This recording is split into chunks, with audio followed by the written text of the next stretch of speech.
What's going on, guys? Kai here. Today's video we're going to talk about the Flower Fairy season, the ups and downs of it, the changes they made halfway through, as well as buff to ninja. Let's get into it.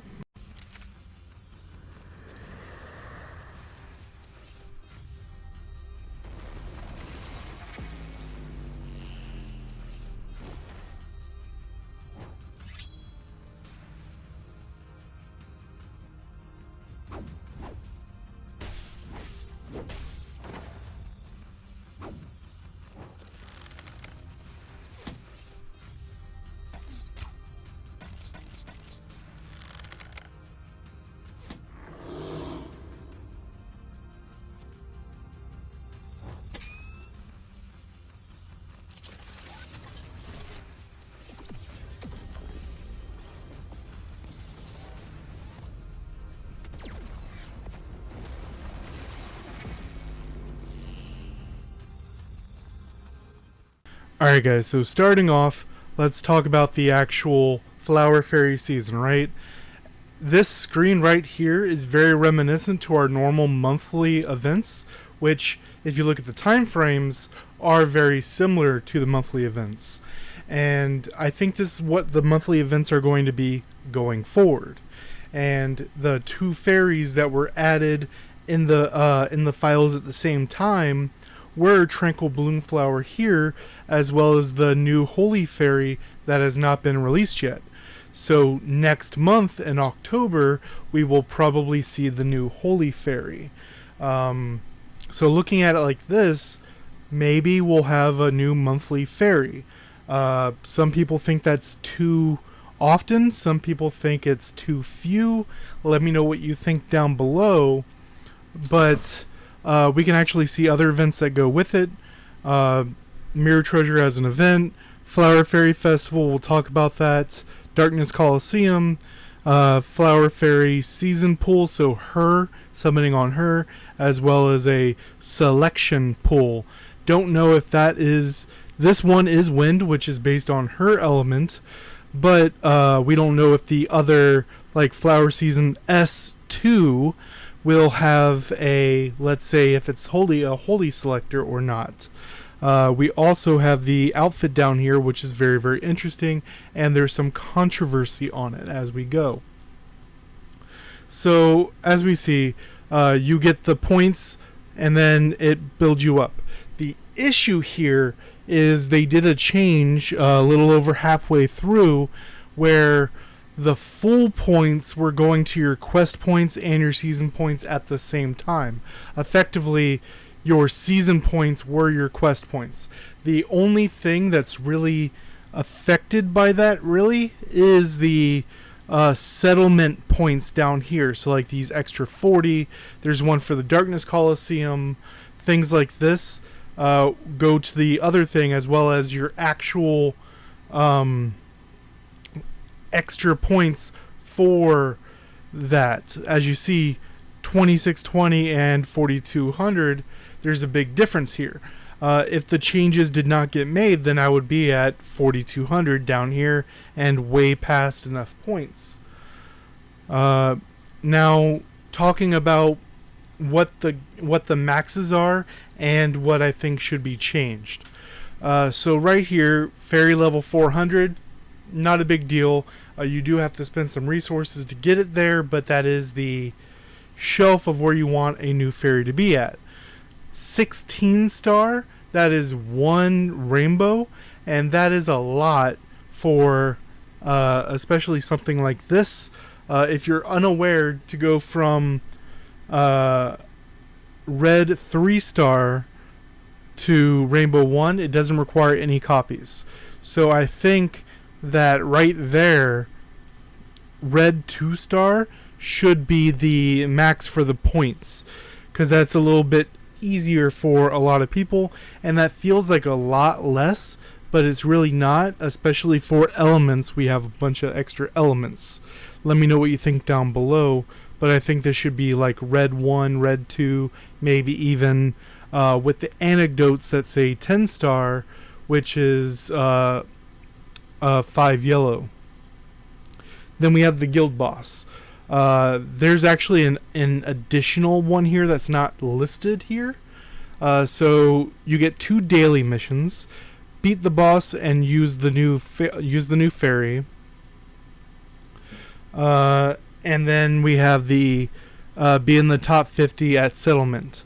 The additional one here is a guild bonus. So if you're in the number 1 guild on the guild boss, you will get an additional 100 points a day. If you're in the second one, 80 points, and I believe it's 60 for third. And I think this causes a lot of issues on a server. Some people like to be on their own guild. Some people like to play with their friends. But if they want to score on this, we'll talk about the battle pass later, but this feels like a battle pass on its own. They would have to be in the top 1 or 2 guilds if they want a big boost of daily points. So that's a kind of an issue in my book. I think the daily defeat the boss and daily use the fairy makes sense. That's totally fine. This top 50 settlement, that's enough where I believe that enough people are getting it, but the bonus points for guild position I don't think is right, and I think there should be an additional daily on here.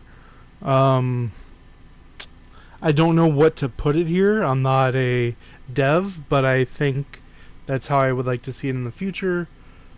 Darkness Coliseum is a very controversial one for this.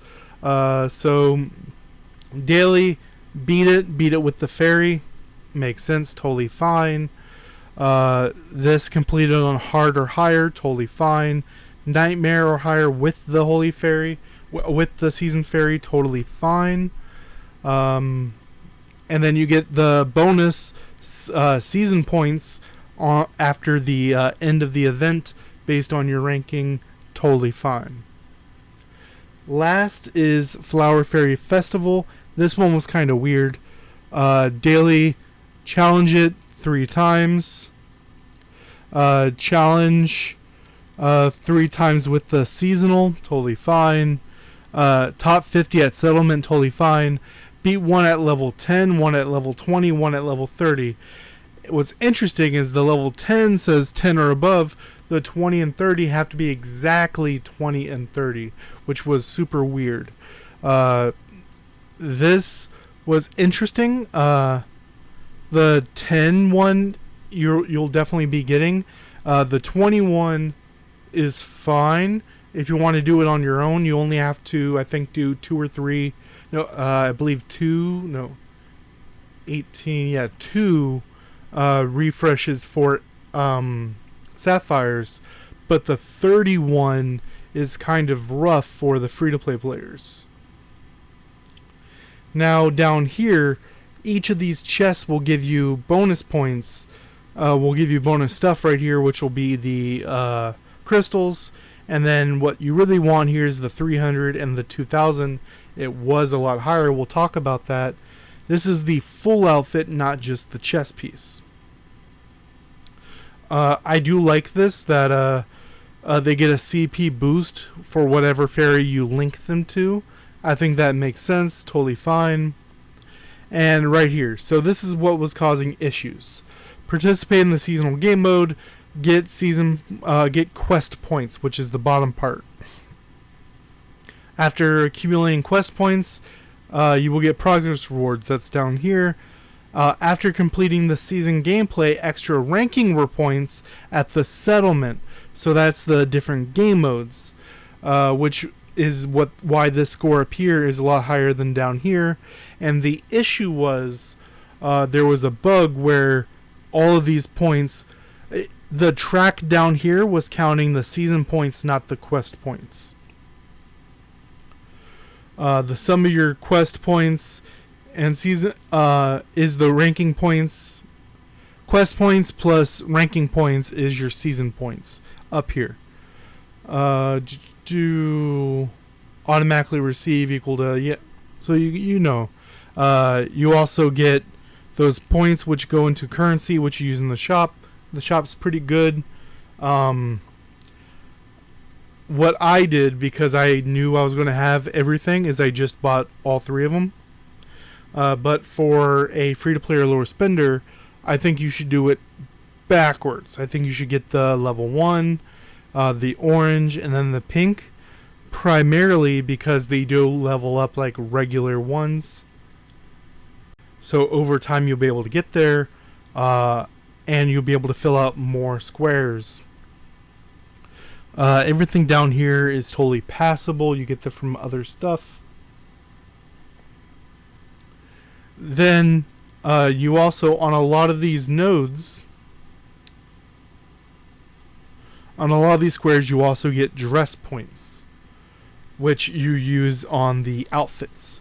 And what's interesting is this will give you bonus stats, as well as if you do multiple of the same outfit, you will get a stat bonus for having those done. You do not have to have them equipped for this. This is just passive bonuses. But what is interesting is this is the 2-star bonus effect. As you see, this is glowing purple, and then this is the 5-star effect, the second one, which it glows green. This is only available on the class-specific outfits as well as the first 3 base outfits. This is also going to be the seasonal ranking. At the end of it, you will get these rewards based on your season points. As you see, for top 1, you get 5 large ones, 10 of these medium ones, as well as a 10x pool. And down here, way down at 100, you actually get some decent free-to-play. You get 2 summons, you get a medium and 3 smalls. Really, it would be nice if obviously these were much bigger numbers for top 1 and top 100, but these are fine rewards. Especially this is going to be monthly. That can help down the road. Now, as far as this, the battle pass, right? Go into the battle pass. Okay. So, left side, which is the free, you get 12 summon tickets for free. Over here on the paid track, you get 30 for $15. That's primarily if you do all of the things. So if you are a spender, this is a decent one. So right now we already have 2 effectively battle passes. One for $3 and one for $5, so that's $8. This is $15. That makes you, as a battle pass spender, $23 a month. What is that? 8, 15, yeah, $23 a month. Up to you if you think that's worth it or not. This is extra summons. As far as value, you get 2 summons per dollar. That's 300 seeds per dollar, as well as extra fairy upgrade materials. So if 2 summons per dollar is worth it to you, go ahead and grab it. Now, I'm going to be reading this one, and then this is a screenshot of the ninja buff that we will definitely be talking about. So right here, they got the feedback, hotfix, and they only had to hotfix because they already hotfixed.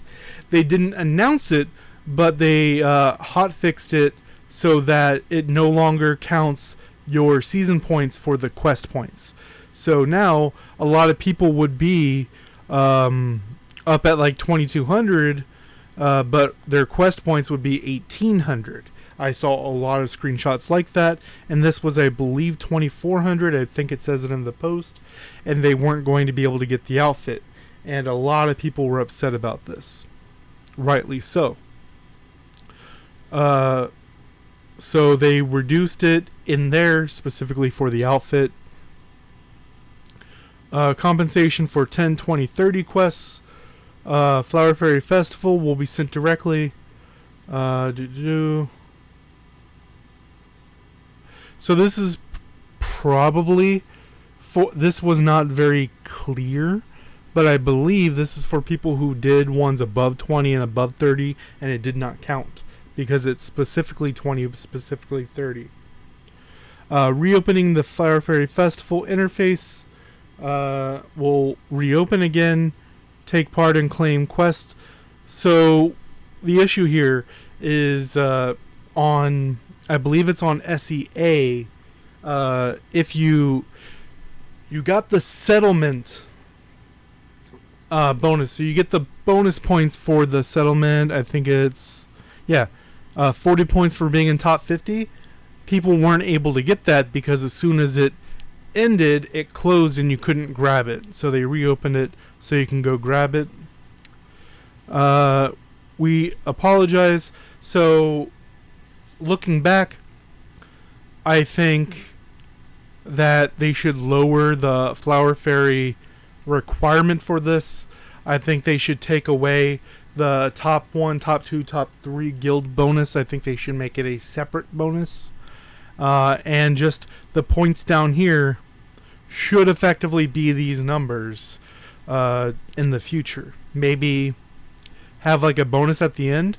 I know some other battle passes have it where once you complete it, every 200 points, however they do it, you can get an extra. We also have that in our we have another battle pass, which is $5 or $13 a month, depending on what you want to pay into it.